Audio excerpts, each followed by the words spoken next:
Kita lanjutkan dari Transporter 2 ke Transporter yang ketiga.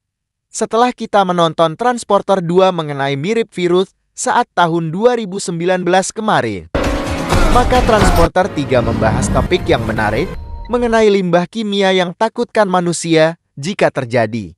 Tapi, ini cuma review film, selanjutnya terserah Anda untuk membahasnya setelah menonton review film ini.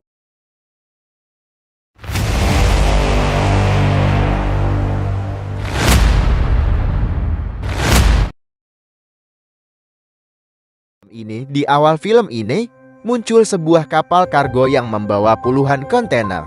Ada dua petugas masuk ke salah satu kontainer karena menemukan kebocoran.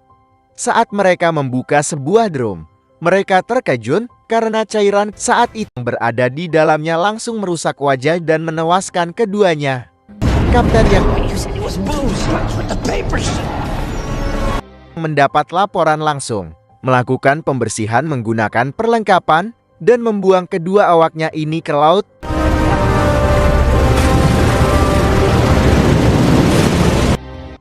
Jokowi kali ini terlihat sedang santuy mancing di Ciliwung bersama temannya yaitu Inspektor Vijay. Sementara seorang pria yang bernama Agus dan wanita bernama Nikita baru saja turun dari sebuah kapal. Anehnya, dia melarikan diri setelah petugas memintanya turun dari mobil.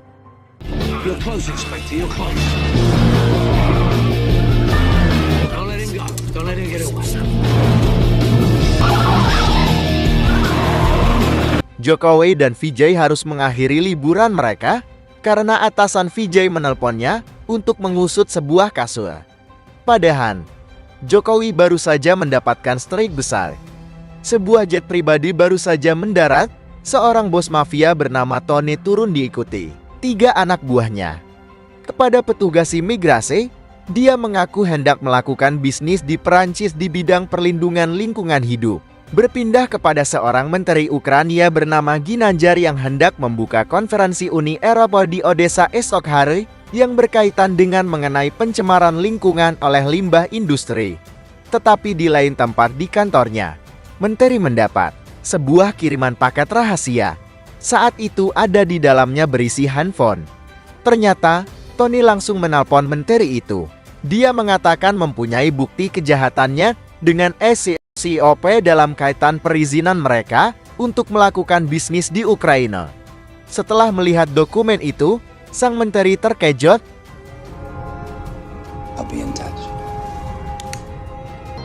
Dan langsung meeting dengan staf ahlinya. Kembali ke Jokowi yang sedang santuy nonton televisi dikejutkan dengan sebuah mobil yang menabrak tembok rumahnya. Dia langsung menelpon ambulan. Pria yang dia lihat itu bernama Agus.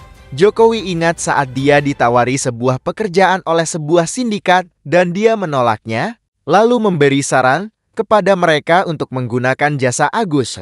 Karena penolakan itu, lagi-lagi dia harus berhadapan dengan mereka.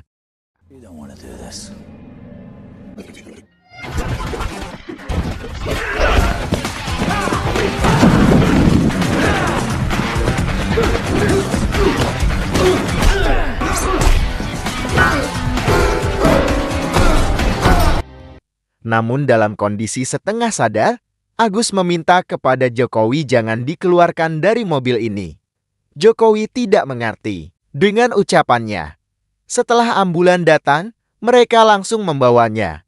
Jokowi terkejut saat melihat ada seorang wanita di jok belakang mobil.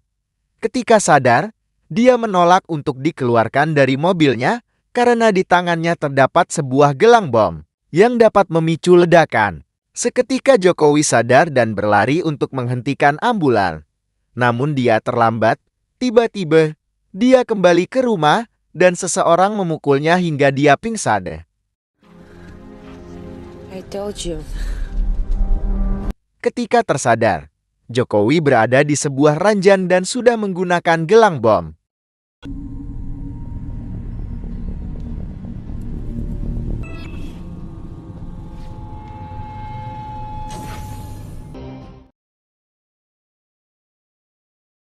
Rupanya sosok pimpinan mereka adalah Tony.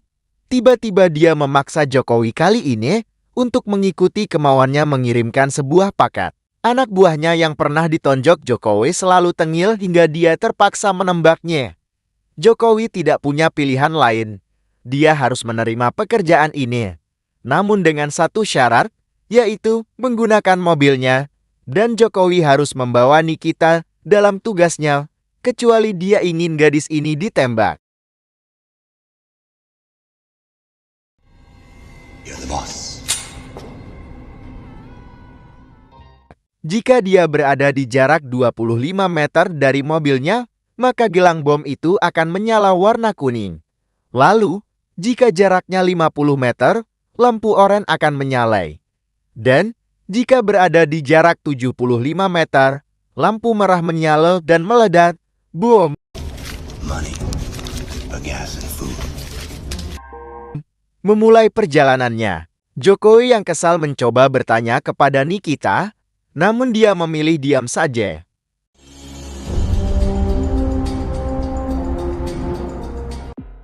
Kapal tanker yang membawa bahan berbahaya itu hampir mendekati pelabuhan. Vijay datang ke rumah Jokowi memulai penyelidikan. Sementara itu, mobil derek yang membawa mobil Agus dicegat dua anggota TONI untuk mengambil sebuah alat di dalamnya. Jokowi awalnya cukup kesulitan, meskipun hanya untuk meminta nama wanita ini, yang lebih memilih diam dan muka pengen. Inspektur Vijay menemukan nomor plat mobil dari pelaku yang mencegat mobil derek.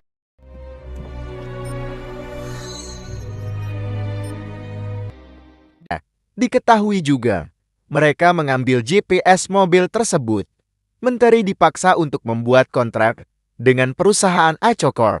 Bukan hanya satu kapal kargo, namun 8 kapal yang rencana mereka kirim. Meskipun rada bingung, sang menteri tidak bisa menandatanganinya hari ini.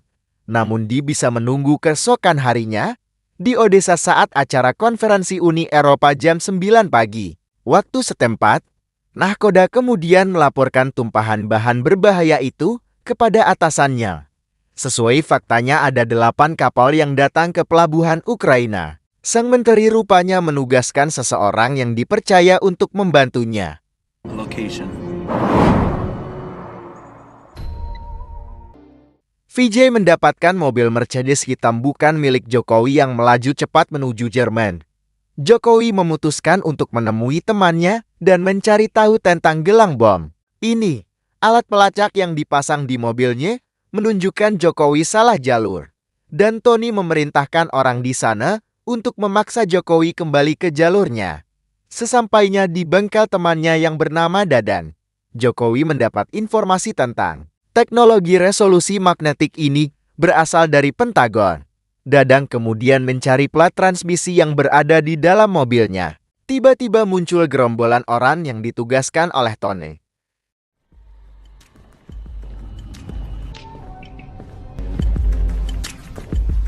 Look, fellas.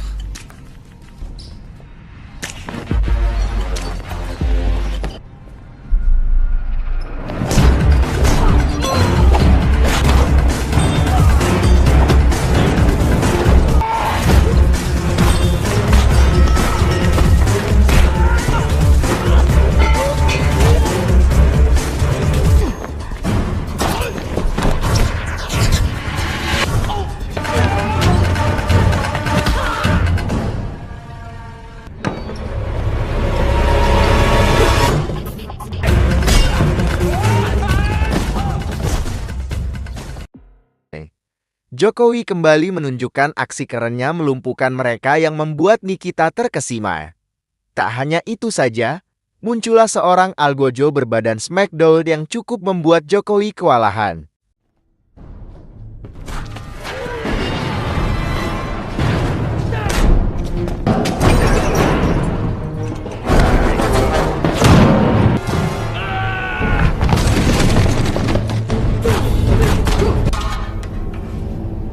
So big anymore, are ya? Dadang menemukan transmisinya, namun jika dia melepasnya Jokowi akan meledak. Sesampainya di sebuah lokasi yang ditentukan, Tony langsung menghubunginya. Dia kecewa dengan aksi Jokowi dan dia dipecat. Tiba-tiba seseorang mengambil alih mobil Jokowi. Dia pun terkejut dan mengambil sepeda bocil kemudian mengejarnya karena jika melewati jarak 75 meter dari mobilnya, dia akan meledak.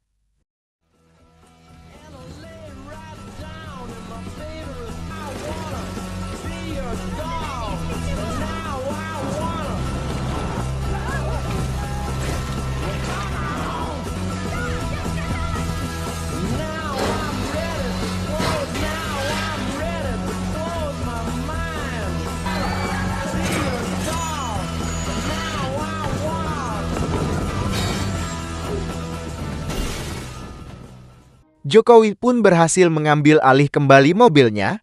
Dia menghubungi Tony bahwa dia baik-baik saja, karena dia tidak mati dengan gelangnya seperti yang dia harapkan. Namun kali ini, dia merekam pembicaraannya dan mengirimnya kepada Vijay agar dia melakukan identifikasi terhadap Tony. Di tengah perjalanan, Jokowi mengisi bensin, sedangkan Nikita membeli sebotol minuman. Tak lama, Mercedes hitam yang diceritakan Vijay muncul. Dia melihat Nikita dan langsung mengejar Jokowi.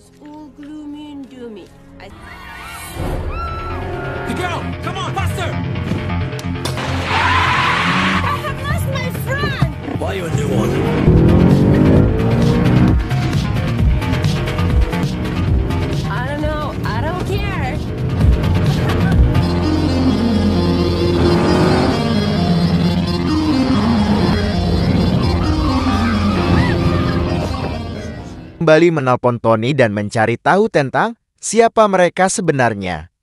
Dia menunjukkan aksi keren saat melintasi dua truk kontainer yang berdempetan.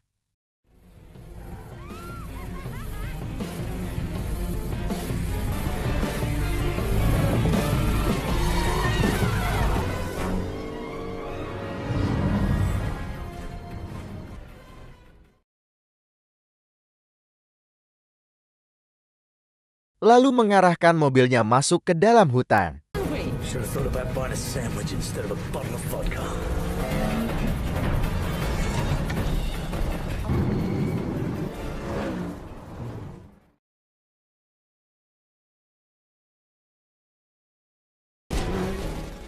Mereka terus mengejar dan menembakinya. Jokowi dengan cepat membalikkan keadaan.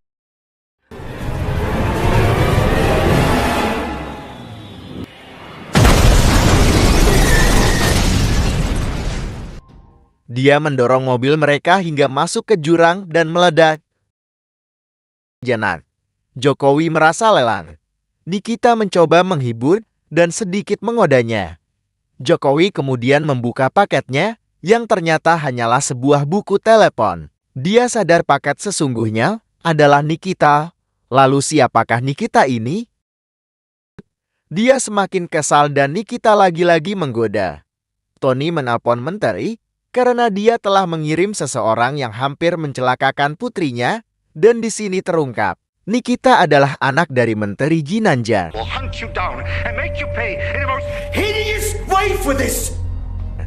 Nikita juga menceritakan dirinya yang sedang berada di sebuah pub malam dibawa oleh seseorang setelah dia minum sesuatu. Supir yang membawanya adalah Agus.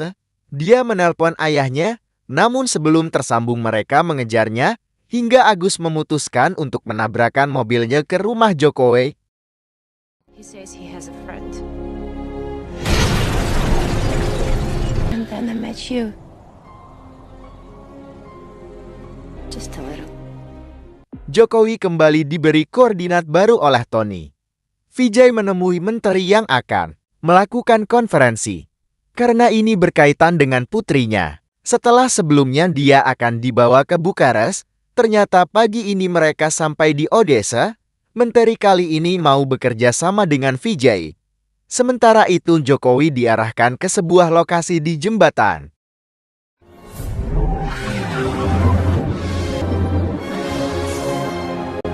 Tony dan pasukannya mengepung mereka. Dia diminta untuk mengeluarkan Nikita dari dalam mobilnya.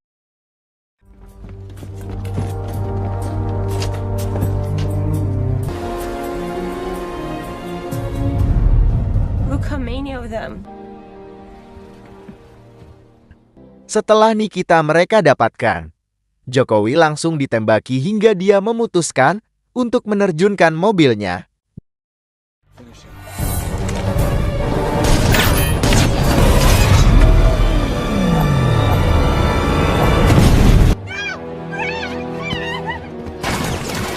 Jokowi yang tidak bisa jauh dari mobilnya memanfaatkan kantong paket untuk mengangkat mobilnya.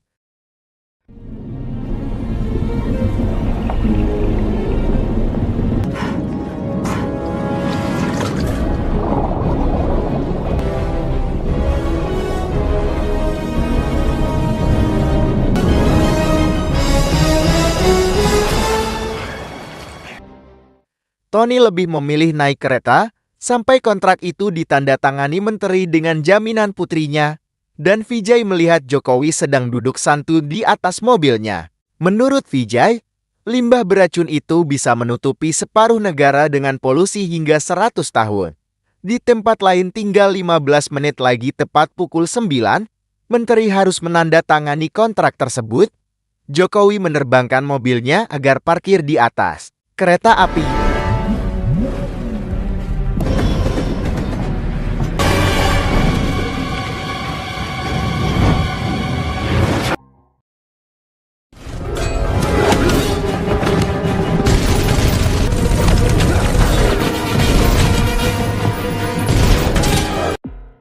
Dia pun langsung melakukan serangan hingga melumat habis anak buah Tony.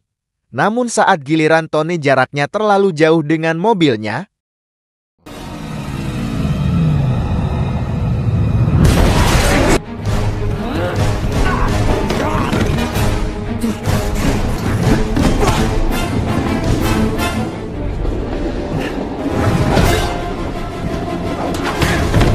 dia kembali ke mobil dan menerbangkannya agar masuk ke dalam gerbong. Kali ini, Jokowi berhasil melepaskan gelang itu dan memasangnya di tangan Tony. Dia mengeluarkan kembali mobilnya dan